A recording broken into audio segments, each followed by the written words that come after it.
Hi everybody, it's Mr. Cabot, and I'm here to teach you a little bit about shooting an interview and doing it in a way that ends up looking and sounding terrific. No, awesome. The first part is going to be more on the technical side, the equipment, some of the things to think about while you're shooting and, uh, and getting good sound. And then the second part is going to be about how to interact with your subject so that you get the most out of the interview and so that they do too. So let's get started. Camera setup. You want to make sure you have a camera that works. That means it's powered or it has a battery and that the battery isn't dead. Make sure that you have enough space on it, of course. And then when you're shooting, you better have focus, and you should double check that the lens doesn't have all kinds of spots on it. Then there's white balance. As you probably know, white balance is a setting that kind of calibrates the camera, and it's a way of telling the camera that white, that something that you see as white is in fact white, because otherwise you can get some unwanted effects. For example, I'll show you a video here, if I can pull it up, that is of our lovely Rajira and Miss A. The new lunch rule about texting and using your phone during lunch. How do you feel about it? And if you ask me, it looks pretty yellow. This is a camera that went out with the white balance set kind of wrong. You can fix it in post, but it's much, much better just to get the right color setting from the beginning. Now, other things to think about when you're heading out. You might choose to bring a tripod, and make sure if you do that you have the tripod plate and that you know how to smoothly adjust the tripod so that if you're tilting up and down or panning left to right, that you're not forcing the tripod, which isn't good for the tripod, and it's going to give you motions that aren't very smooth. And then if you're going handheld, make sure that you are doing everything you can to keep your shot pretty steady. If you're out in the field, you're interviewing somebody for a news interview, there's a good chance you are going to go handheld and that you're going to want to make sure that you shoot it as well as possible. Let's look at a video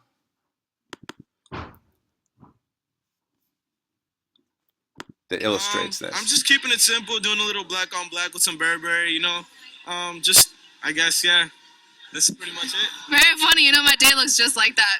Yeah, I know. So that was a pretty good example. I mean, that video, we have good framing.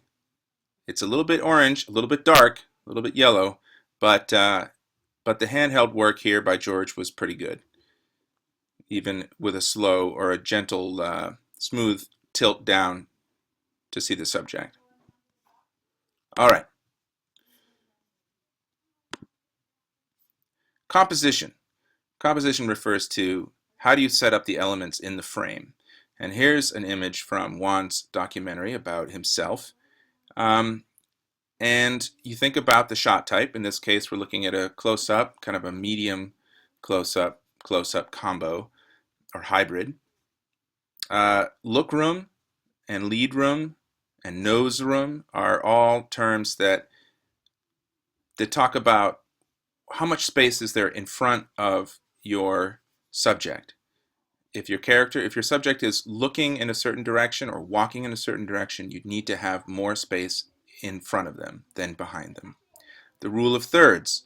Divide your frame into thirds and try not to have your subject or the focus of your action in the center of the frame, but instead, as it does here, things lie along this point here. If it's an interview, you definitely want less headroom above than you would have below. And the eyes are more or less focused on this intersection of two lines. And that's a pretty good frame. Think about your background. In this case, we have a nice kind of neutral background that kind of goes to a little bit of a blurry effect and makes for a nice background. There are situations where you are going to be looking for a different background. Let's look at one with Miss Napier. And in this case, we have a... and for our first competition, we pulled off our silver medal, which is fantastic. We can see some depth, and that's ideal in any kind of background for your subject, where you have a sense of the space behind your subject, and it's not just flat like this one was. This is kind of the mugshot effect. Try to find a better background than a big cinder block wall when you do your interviews. Direct address versus indirect address. That just refers to whether or not the subject of the interview is talking to you, as in the person interviewing them, and that means they're looking slightly off camera, or in some situations you're going to have an interviewer, an interviewee is going to want to speak directly to the camera. Most of the time that's not something you want, but I did find one example where it's pretty effective. Goodbye. Goodbye. Stuck in the middle when we want to be on the outside. Yeah, that is direct address. All right, moving along. Lighting. Lighting doesn't just mean lights, it means illumination. Okay? In the studio, you're going to need lights. Out in the field like this, you're dealing with natural light. But still, you're worrying and thinking about how is your subject illuminated? How does the light fall on and illuminate that subject? Okay, in the studio, you have your 3-point lighting, and that image of Juan from before was a pretty good example. Let's find that again. Okay, we have the key, which is illuminating this side of his face, the key light, the main source of illumination. You have a fill light, which is a little bit hard to tell because of the backlight, but you have a fill light, which is kind of filling in some of the shadows, and then you have the backlight, which is showing kind of the edges a little bit better. A better example of that is really right here, this image here. You can see what the backlight does. In it, when it's used really well, the backlight, or in this case, the sun shining from behind, will illuminate the edges of your subject, giving this kind of halo effect. Well, if the sun is in the back, then where's the key? In this case, the main source of illumination on the front of the subject is from the sun reflected, as in this image here, by one of these big reflectors. And you can see it reflecting off this subject here. And the fill is really just whatever ambient light is left over.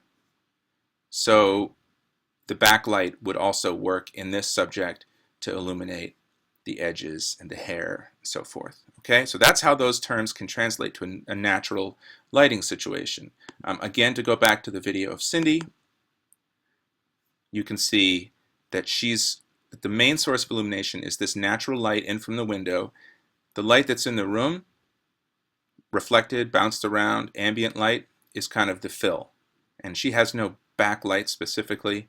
You're not always going to have a backlight if you're using natural light. Sound. When an amateur video doesn't work, it's usually because of problems with the audio. True story.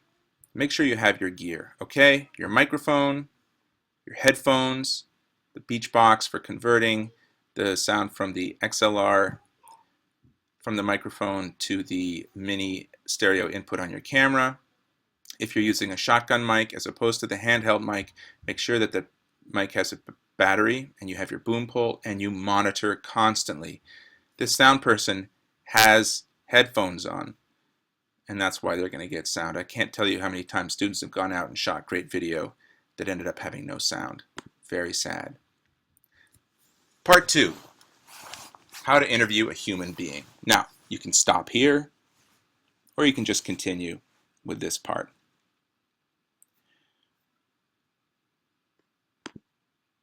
Like a human being as opposed to what? Well, the point is not that you're not interviewing primates. The point is that you want to be interviewing a person in a way that makes them feel like they're really talking to another human being. And we'll talk about what that means here. It's harder than it seems. So what is it about successful human interaction, successful communication that can make for a successful interview? Let's talk about this in terms of a particular scenario. We're interviewing the school deans for a news segment on the school's policy on student use of electronic devices. Okay? Tough crowd. There they are on the right, school deans. If you do this right, they will be happy and you'll get a great interview. What does that mean, doing this right? Communication. I call it a lesson for life because it really is. This is not stuff that just relates to getting an interview, but in dealing with people in general. Contact your subject in person or on the phone, okay? You're generally not going to get as good response by text and email, but reaching out to a person personally is going to work. You request their help. You ask for them to help you with this documentary or this interview or this news story, and you tell them why their help is needed. You work out the schedule, you explain to them what it is that they're going to be doing, you try to put them at ease, and you give them confidence that you know what you're doing.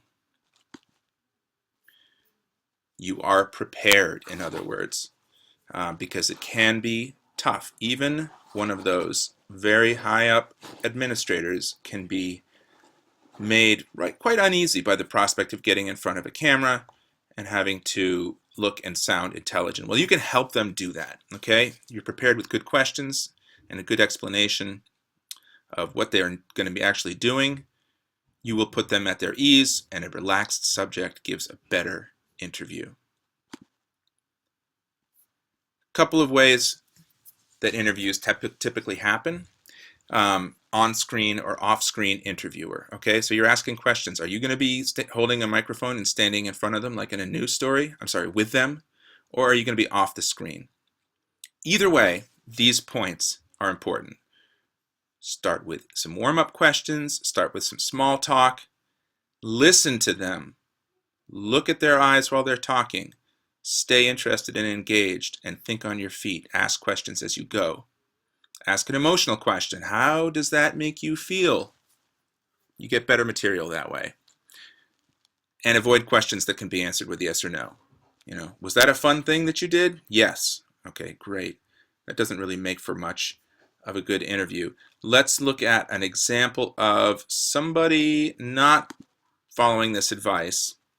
I did my I Live Here project on my dad. And Now watch the interviewer. How our relationship broke apart and, how it affected me. I did my I Live Here project. See how she keeps looking back at the camera? And by the end of the interviewer, by the end of the interview, relationship broke apart and, how it affected me. Subject is basically kind of lost touch. All right? She's doing the right thing here, but you should always be looking at the interviewee, so that they know that you're with them. If you're off screen, take notes on these points, okay? It's a little bit different. You're going to do the editing later, and that gives you a little more freedom to get things just right. Okay? Don't interrupt them. Don't go because that will come through on the sound. And then at the end, ask them if they have anything to add, basically. And finally, of course, they need to include the question in the answer so that when your question is taken out of the edit, people still know what's being discussed. And then finally, have fun. Thanks, everybody. Hope you enjoyed it.